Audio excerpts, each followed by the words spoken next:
Assalamualaikum warahmatullahi wabarakatuh. Selamat sore, Sub kelompok B, CPNS golongan 2, angkatan 5, akan menjelaskan materi tentang wawasan kebangsaan dan nilai-nilai bela negara dan poin-poinnya. Kami terdiri dari 5 orang, saya sendiri, Langgeng Wahyu Utomo, ada Kak Muhammad Alvin Rahmadan, ada Kak Reza Gustina Anissa, ada Kak Edi Toto Harsono, dan ada Kak Deka Pramudita. Baiklah, mari kita mulai materi pertama tentang wawasan kebangsaan. Sebelum berlanjut, apa sih yang dimaksud dengan wawasan kebangsaan itu? Wawasan kebangsaan sendiri adalah cara pandang bangsa Indonesia dalam rangka mengelola kehidupan berbangsa dan bernegara yang dilandasi oleh jati diri bangsa dan kesadaran terhadap sistem nasional yang bersumber dari Pancasila, Undang-Undang Dasar Negara Republik Indonesia tahun 1945, Negara Kesatuan Republik Indonesia, dan Bhinneka Tunggal Ika. Baik, guna memecahkan berbagai persoalan yang dihadapi bangsa dan negara demi mencapai masyarakat yang aman, adil, makmur, dan sejahtera. Baik, kalau dilihat dari cara pandang, kita bisa lihat bahwa bangsa Indonesia terdiri dari banyak sekali wilayah. Jadi, kami akan tentang ciri khas dari daerah asal kami. Baik, dimulai dari saya sendiri. Saya berasal dari Demak. Demak berada di daerah Jawa Tengah.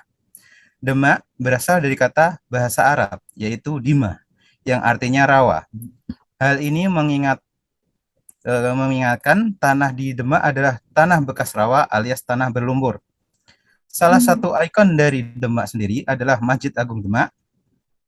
Masjid Agung Demak merupakan masjid kuno yang dibangun oleh Raden Patah dari Kerajaan Demak, dibantu para wali Songo pada abad ke-15 Masehi. Masjid ini masuk dalam salah satu jajaran masjid tertua di Indonesia. Menurut cerita yang beredar di masyarakat, Masjid Agung Demak sendiri dahulunya adalah tempat berkumpulnya wali Songo yang menyebarkan agama Islam di tanah Jawa. Inilah yang mendasari Demak menjadi sebuah kota wali.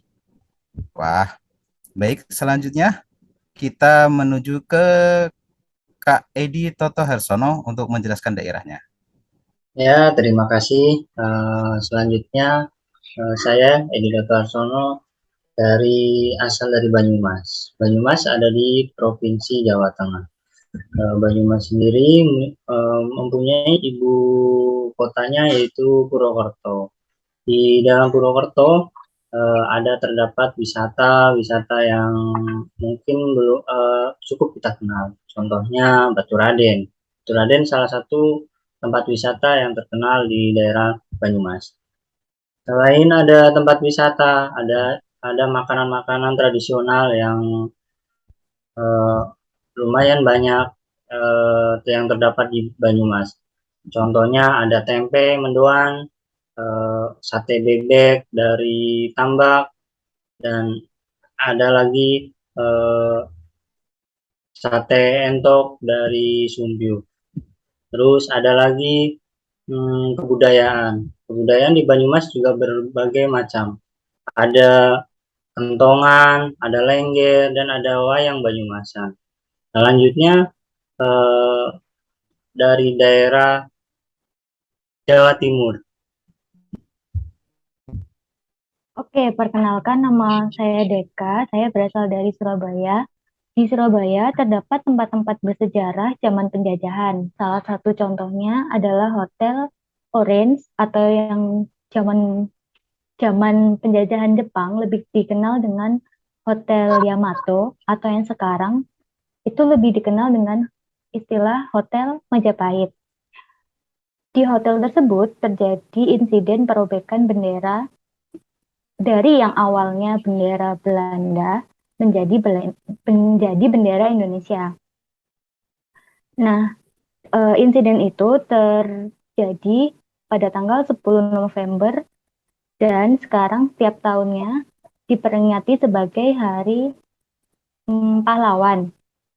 Setiap tanggal 10 November tersebut biasanya diadakan sebuah teatrikal oleh anak-anak Surabaya untuk memperingati insiden tersebut. Mungkin dari daerah lainnya bisa dibantu sharing untuk Mas Alvin. Ya, saya Alvin, saya berasal dari Jakarta. Kalau di Jakarta itu kan tahu lah ya, ikonnya itu ada Monas. Nah, Monas itu didirikan untuk mengenang perlawanan dan perjuangan bangsa Indonesia terhadap kolonial Belanda yang saat itu memperjuangkan kemerdekaan Indonesia. Ya, pembangunan Monas itu dimulai pada tanggal 17 Agustus tahun 1961 dan selesai dan diresmikan pada tanggal 12 Juli 1975.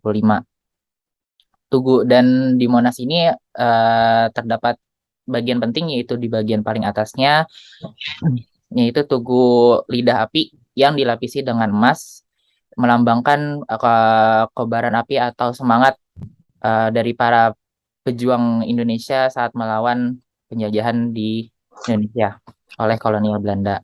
Di Jakarta juga ada berbagai macam kuliner, salah satunya yang paling terkenal yaitu kerak telur. Jadi tahu lah ya kerak telur kayak gimana, ada yang udah tahu pasti, terutama yang sudah bekerja di Indonesia, di Jakarta. Ada berbagai macam makanan, tapi kemungkinan kalau misalnya saya jelasin pasti agak kepanjangan. Sekarang kita lanjut ke daerah selanjutnya, ke daerah Kanisa. Terima kasih Mas Alvin. Perkenalkan saya Anissa, saya berasal dari Lombok, Nusa Tenggara Barat. Nah, di daerah saya ini terdapat satu desa wisata yang unik, yaitu Desa Sade, di mana penghuni di desa tersebut adalah masyarakat suku asli Lombok, yaitu suku Sasak. Nah, untuk menjaga keaslian suku Sasak, masyarakat di Desa Sade melakukan pernikahan satu rumpun. Tradisi pernikahannya pun tidak kalah menarik. Saat akan menikah, perempuan harus diculik dahulu oleh laki-laki yang akan menikahinya. Dan tempat bertemu sebelum diculik adalah di pohon cinta. Bentuk pohon cinta ini seperti ini. Terima kasih. Selanjutnya ke Mas Langgeng. Wah, ternyata kita berasal dari berbagai daerah-daerah yang berbeda ya. Seperti semboyan dari Indonesia sendiri, yaitu walau berbeda-beda, tetapi tetap satu jua.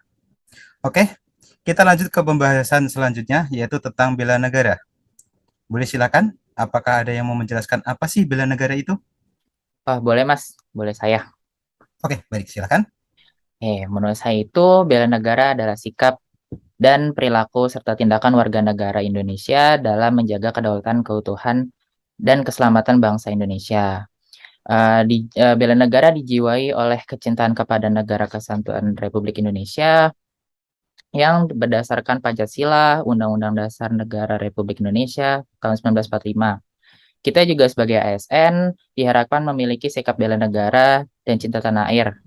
Nah, untuk mewujudkannya bela negara bagi ASN seperti kita udah melakukannya, yaitu melakukan tugas sebaik-baiknya sesuai dengan profesi dan berdasarkan Undang-Undang nomor 23 tahun 2019, nilai dasar bela negara itu ada 5, yaitu pertama ada cinta tanah air, yang kedua ada sadar berbangsa dan bernegara, dan ketiga setia pada Pancasila sebagai ideologi, dan keempat rela berkorban untuk bangsa, dan terakhir itu ada kemampuan awal bela negara. Jadi seperti itu, Mas. Oke, Selanjutnya. baik. Ada yang bisa menjelaskan lebih rinci tentang tiap-tiap indikator bela negara tersebut? Oke, mungkin aku mau nambahin untuk indikator dari nilai bela negara. Yang pertama itu kan cinta tanah air. Indikator yang pertama itu mencintai, menjaga, dan melestarikan lingkungan hidup. Aksi nyata yang sehari-hari bisa kita lakukan adalah dengan mematikan AC ataupun lampu ketika sudah tidak digunakan lagi. Untuk yang kedua, indikator yang kedua adalah menggunakan produk dalam negeri. Aksi nyatanya adalah dengan menggunakan baju batik dan mengkonsumsi makanan-makanan atau camilan buatan UMKM. Sedangkan untuk indikator yang kedua, untuk nilai bela negara yang kedua adalah sadar berbangsa dan bernegara. Indikatornya adalah yang pertama, disiplin dan bertanggung jawab atas tugas yang dibebankan. Aksi nyatanya adalah datang dan pulang kerja tepat waktu. Sedangkan untuk indikator yang kedua adalah menghargai dan menghormati keanekaragaman suku, agama, dan ras. Untuk aksi nyatanya adalah berteman dengan siapa saja tanpa memandang perbedaan suku, agama, dan ras. Mungkin yang lainnya mau menambahkan untuk nilai-nilai lainnya? Siap, Kakak. Selanjutnya yang ketiga, dari nilai-nilai setia kepada Pancasila sebagai ideologi bangsa. Dan satu, mengamalkan nilai Pancasila dalam kehidupan sehari-hari. Contohnya, sholat 5 waktu. Terus menjadikan Pancasila sebagai pemersatu bangsa dan negara. Aksi nyatanya itu melakukan koordinasi dengan sesama sejawat, baik perawat, dokter, apoteker, tentang ketersediaan obat. Yang keempat, ada rela berkorban untuk bangsa dan bernegara. Indikatornya itu siap membela bangsa dan negara dari berbagai macam ancaman. Aksi nyatanya yaitu memakai masker serta mencuci tangan 6 langkah untuk mencegah virus. Selanjutnya ada gemar membantu teman sejawat perawat atau apoteker yang mengalami kesulitan dalam bekerja. Aksi nyatanya membantu teman sejawat atau yang lain justru juru racik untuk memperlancar pekerjaan. Terus ada yang kelima, yaitu memiliki kemampuan awal bela negara. Indikatornya senantiasa bersyukur dan berdoa atas kenikmatan yang telah diberikan oleh Tuhan Yang Maha Esa. Aksi nyatanya itu melakukan sholat 5 waktu. Kemudian ada gemar berolahraga. Aksi nyatanya dengan melakukan olahraga setiap seminggu 2 kali. Mungkin itu aja, mungkin ada yang ditambahkan yang lainnya. Wah, menarik sekali ya penyampaian terkait 5 indikator bela negara berikut dengan pengamalannya. Harapan kita setelah melakukan podcast atau kegiatan ini, kita dapat mengimplementasikan kelima indikator bela negara, baik di tempat kerja maupun di lingkungan masyarakat dan di kehidupan sehari-hari. Kesadaran bela negara perlu ditumbuh kembangkan sebagai hak dan kewajiban kita sebagai warga negara. Silakan. Berikut ya, terbaik untuk hari ini, untuk podcast hari ini, agar kita menjadi ASN yang profesional. Baik, terima kasih untuk hari ini. Wassalamualaikum warahmatullahi wabarakatuh. Waalaikumsalam. Waalaikumsalam warahmatullahi wabarakatuh.